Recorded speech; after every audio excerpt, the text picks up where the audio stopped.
Ela pensou que finalmente seria reconhecida pela família, mas o que aconteceu naquele jantar foi chocante. E quando o dinheiro dos pais desapareceu dias depois, ninguém esperava essa reviravolta. Antes de você descobrir o que realmente aconteceu, me conta aqui nos comentários. De qual cidade você está assistindo esse vídeo agora? Quero saber onde estão meus inscritos. E se você ainda não é inscrito no canal, clica agora naquele botão vermelho aqui embaixo e ativa o sininho para não perder nenhuma história incrível como essa. Vamos lá, se inscreve. A história completa tá no canal. Era uma terça-feira comum quando meu celular tocou. Ao ver o nome mãe na tela, hesitei por alguns segundos antes de atender. Fazia quase 2 anos desde que nos falávamos pela última vez, desde aquele jantar desastroso onde ela deixou claro que eu era uma decepção para a família. Eu havia me formado em artes, não em medicina como ela sempre sonhou, e isso era imperdoável aos olhos dela. Filha, preciso muito de você. A voz dela soou diferente, quase vulnerável. Seu pai e eu estamos organizando um jantar importante. Investidores do exterior, gente muito importante. Você sabe fazer aquelas sobremesas incríveis. Será que poderia nos ajudar? Meu coração apertou. Parte de mim queria desligar imediatamente, proteger-me de mais uma possível decepção. Mas havia algo na voz dela, uma suavidade que eu não ouvia há anos. Talvez, pensei com ingenuidade, esta fosse uma oportunidade de reconciliação. Talvez ela finalmente reconhecesse meu talento, ainda que fosse na confeitaria e não na medicina. Por favor, ela insistiu. Sei que não fui a melhor mãe, mas preciso de você agora. Este jantar pode mudar nossas vidas. Os investidores estão interessados na empresa do seu pai, e queremos impressioná-los. Ninguém faz sobremesas como você. Contra todos os alarmes que tocavam na minha cabeça, contra a voz da razão que gritava para eu recusar, ouvi-me dizendo sim. Combinamos que eu chegaria na sexta-feira à tarde, 3 dias antes do jantar de segunda, para preparar tudo com calma. Ela até ofereceu pagar pelos ingredientes e pelo meu trabalho, o que me surpreendeu positivamente. Desliguei o telefone com um misto de esperança e apreensão. Minha melhor amiga Sofia, que havia testemunhado todo o histórico doloroso com minha família, me alertou. Cuidado, Ana. Você conhece sua mãe. Não coloque todas as suas expectativas nesse jantar. Mas eu, tola e esperançosa, já estava imaginando um final feliz, um abraço sincero, um pedido de desculpas. Passei os dias seguintes planejando o cardápio perfeito. Decidi fazer uma torta de limão siciliano com merengue italiano, petit gâteau de chocolate belga com sorvete de baunilha artesanal, e minha especialidade, um pavê de frutas vermelhas com camadas de creme diplomata que derretia na boca. Investi minhas próprias economias nos melhores ingredientes, querendo que tudo fosse perfeito. Afinal, não era só sobre impressionar os investidores, era sobre mostrar à minha mãe que eu tinha valor, que minhas escolhas tinham sido certas. Cheguei na casa dos meus pais numa sexta-feira nublada. A mansão imponente me recebeu com a mesma frieza de sempre. Antes mesmo de tocar a campainha, a porta se abriu e minha mãe apareceu, perfeitamente arrumada como sempre, sem um fio de cabelo fora do lugar. Chegou, foi tudo que disse, sem abraço, sem sorriso. O tom estava diferente do telefonema. Os ingredientes estão na cozinha. Espero que você saiba o que está fazendo. Esses investidores são extremamente exigentes. Engoli a decepção e segui para a cozinha. Pelo menos ali eu me senti em casa. Passei a sexta-feira inteira preparando as bases das sobremesas, organizando tudo meticulosamente. Meu pai apareceu brevemente, acenou com a cabeça e desapareceu para o escritório. Nenhum "como você está" ou "que bom te ver". No sábado, enquanto eu preparava o creme diplomata, ouvi vozes na sala. Minha mãe conversava ao telefone. Sim, ela está aqui. Não foi difícil convencê-la. Você sabe como ela é desesperada por aprovação. Vai fazer tudo de graça praticamente, só para tentar nos impressionar. Cada palavra foi uma facada. Respirei fundo, tentando controlar as lágrimas. Sofia tinha razão. Eu era uma idiota por acreditar que algo havia mudado. Mas já estava ali, já havia investido meu tempo e dinheiro. Decidi terminar o trabalho, não por eles, mas por mim mesma. Porque eu era profissional e fazia as coisas com excelência. O domingo passou em silêncio. Finalizei as sobremesas, cada uma delas uma obra de arte. Fotografei tudo antes de guardar cuidadosamente na geladeira. Pelo menos teria registro do meu trabalho. Quando mostrei o resultado para minha mãe, ela mal olhou. Espero que estejam boas, foi seu único comentário. Naquela noite, deitada no quarto de hóspedes gelado onde me colocaram, considerei seriamente ir embora. Mas algo me dizia para ficar, para ver até onde aquilo iria. Talvez fosse teimosia, talvez fosse uma necessidade masoquista de confirmar o quanto minha família não se importava comigo. Ou talvez, no fundo, uma pequena fagulha de esperança ainda resistisse. Segunda-feira chegou com um céu pesado e ameaçador. A casa estava em frenesi com os preparativos finais. Minha mãe contratou garçons, uma equipe de limpeza, e até um decorador de última hora. Tudo tinha que estar perfeito. Vista algo apresentável, minha mãe ordenou pela manhã. Os convidados chegarão às 7. Você ficará na cozinha, obviamente, mas pode ser que precise aparecer para explicar as sobremesas. Escolhi um vestido preto simples mas elegante, prendi meu cabelo e me maquiei com cuidado. Às 6:30, comecei a preparar as sobremesas para servir, montando cada prato com a delicadeza de uma artista. Ouvi as vozes na sala de jantar, risos educados, conversas sobre negócios em inglês e português. Às 9 horas, a campainha da cozinha tocou. Um dos garçons veio me buscar. Sua mãe está pedindo você na sala de jantar. Respirei fundo e entrei. A mesa estava deslumbrante, com 12 pessoas elegantemente vestidas. Reconheci meu pai na cabeceira, minha mãe ao seu lado, e rostos desconhecidos que me observavam com curiosidade. Ah, aqui está ela, minha mãe disse com um sorriso que não alcançava seus olhos. Pessoal, está é Ana. Ela fez as sobremesas para hoje à noite. Eu sorri, pronta para aceitar os cumprimentos educados, quando ouvi o que veio a seguir. Sabe como é? Minha mãe continuou, rindo de um jeito estranho. Nem todos os filhos nascem para grandes coisas. Ana tentou várias carreiras, nunca conseguiu se estabelecer em nada sério, mas descobriu que tem jeito para fazer docinhos. É um talento simples, mas útil em ocasiões como esta. O silêncio que se seguiu foi ensurdecedor. Senti meu rosto queimar, meu estômago revirar. Ao redor da mesa, vi expressões desconfortáveis, olhares piedosos. Uma das mulheres investidoras, uma senhora de cabelos grisalhos, me olhou com simpatia genuína. Na verdade, a voz saiu mais firme do que eu esperava. Sou confeiteira profissional formada em Le Cordon Bleu Paris. Tenho meu próprio negócio há 3 anos com clientela internacional e encomendas para eventos de alto padrão em 5 países. Minha mãe empalideceu. Meu pai quase engasgou com o vinho. Eu nunca havia contado a eles sobre meu sucesso porque, francamente, eles nunca perguntaram sobre minha vida. Depois daquele jantar desastroso 2 anos atrás, simplesmente paramos de nos falar. O curso de artes que tanto criticaram, continuei, sentindo uma coragem que vinha de anos de dor represada, foi apenas o começo. Fui aceita em um dos programas de confeitaria mais concorridos do mundo. Trabalhei nos melhores restaurantes de Paris antes de abrir meu próprio ateliê. Mas vocês nunca se interessaram em saber, não é mesmo? Um dos investidores, um homem de seus 50 anos com sotaque francês, subitamente se inclinou para a frente. Espere. Ana? Ana Oliveira? A confeiteira Ana Oliveira de São Paulo? Acenei com a cabeça, surpresa. Sim, sou eu. Mon Dieu, ele exclamou. Minha esposa tentou fazer uma encomenda com você para nosso aniversário de casamento mês passado. Você estava com a agenda lotada por 6 meses. Nós estamos literalmente comendo sobremesas feitas por uma das confeiteiras mais requisitadas da América Latina? A expressão no rosto da minha mãe foi de choque absoluto. Ela me olhou como se me visse pela primeira vez. Os outros convidados começaram a fazer perguntas animados, querendo saber sobre meu trabalho, minha formação, minha experiência em Paris. Você nunca nos contou isso, minha mãe sussurrou pálida. Vocês nunca perguntaram, respondi, sentindo lágrimas queimarem meus olhos, mas me recusando a deixá-las cair. Quando disse que faria confeitaria, a senhora riu na minha cara. Disse que eu estava jogando minha vida fora, que era uma vergonha para a família. O jantar continuou em um clima estranho e tenso. Servi as sobremesas que foram recebidas com elogios efusivos dos convidados, especialmente dos investidores franceses. Minha mãe mal tocou em sua porção. Assim que pude, escapei para a cozinha e comecei a juntar minhas coisas. Não passaria mais uma noite naquela casa.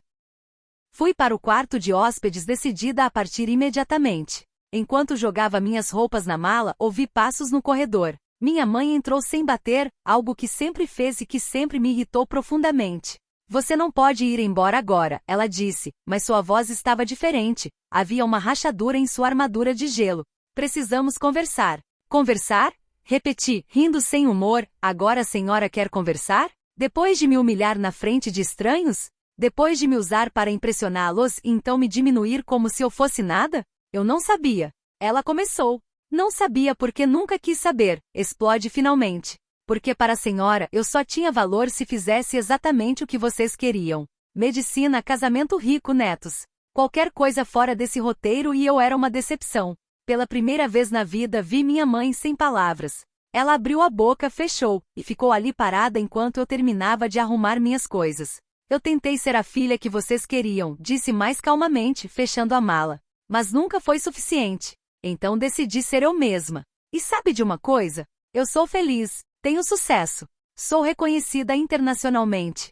E vocês perderam tudo isso porque estavam ocupados demais me julgando para realmente me ver. Saí daquela casa meia-noite sob chuva fina. Nenhum deles tentou me impedir. Dirigi de volta para meu apartamento com o coração partido, mas também, estranhamente, com uma sensação de libertação. Havia dito tudo o que precisava dizer. Havia me defendido.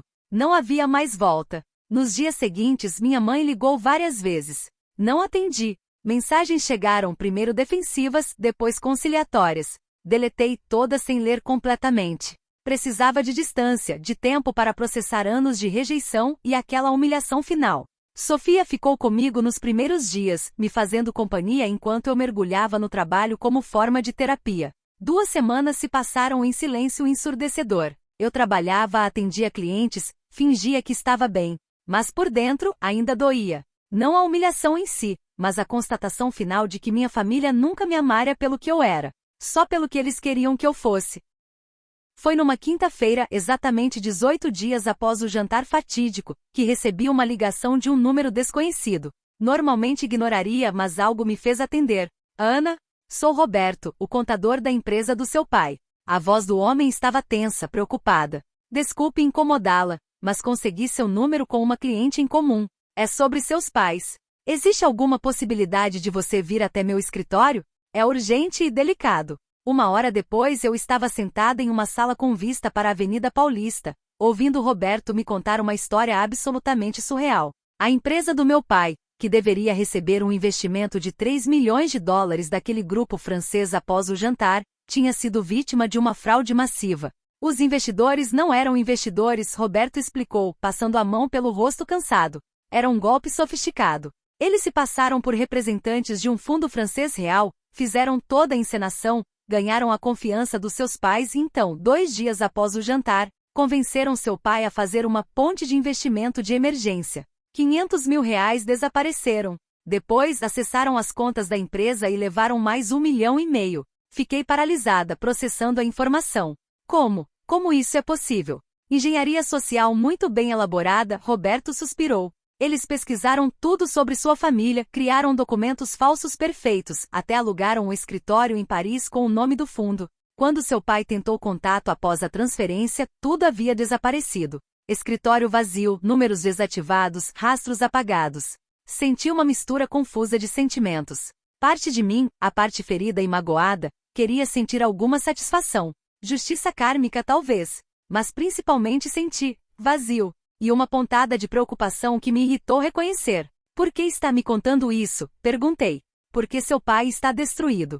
Sua mãe também. A empresa está à beira da falência, eles podem perder a casa. E, ele hesitou, eles pediram que eu não te contasse. Tenho orgulho demais para pedir ajuda. Mas achei que você deveria saber. Voltei para casa atordoada. Durante dias aquela informação rodopiou em minha cabeça. Meus pais, sempre tão orgulhosos, sempre tão perfeitos, haviam sido enganados completamente. E de certa forma, eu era parte da história. Aquele jantar, minhas sobremesas, tudo havia sido usado para criar uma ilusão de sucesso e sofisticação que validou os golpistas.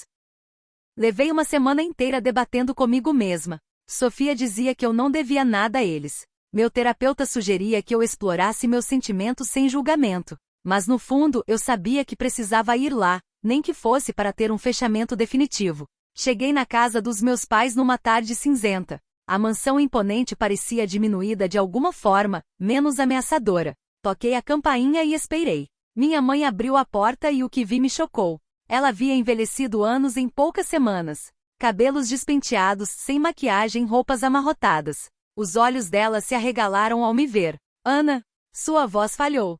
Sei de tudo, disse simplesmente. O contador me contou. Vi o orgulho batalhar com o desespero em seu rosto.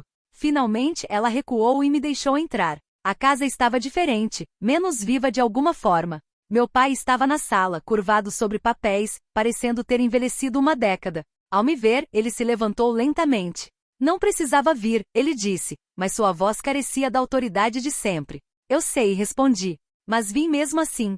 Sentamos na sala onde, semanas atrás, eu havia sido humilhada. Agora as posições estavam invertidas de uma forma que não me trazia alegria alguma. Meus pais me contaram tudo em detalhes dolorosos. Como foram seduzidos pela possibilidade de expansão internacional, como os golpistas exploraram cada vulnerabilidade, cada ambição. Fomos tolos, meu pai admitiu, e essa confissão vinda dele foi surpreendente.